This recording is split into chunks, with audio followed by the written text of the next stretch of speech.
Hi guys! So quick live withdrawal lang po tayo dito sa Waygo app. So mag-withdraw tayo ng 100 pesos. Ayan, wait na lang natin na dumating. So meron po siyang withdrawal fee na 10%. Tapos po 70 pesos ang minimum withdraw, 9 AM to 7 PM ang withdraw. And also guys, if you want to invest, ilalagay ko na lang po sa pin comment section ko yung aking link. So ayun nga guys, no, ang minimum investment is 300 pesos. Kikita yung 300 mo ng 60 pesos per day. Yung 700 pesos mo kikita ng 144 pesos per day. Then yung 1,500 mo kikita ng 324 pesos per day. Ang kagandahan dito guys, hindi pa open yung ibang products na malalaki, which is yung 3,000 ang susunod.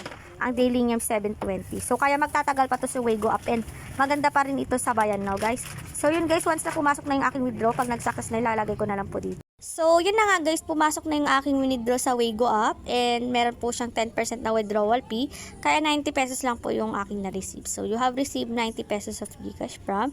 So, till now is paying pa rin po ito si Waygo app.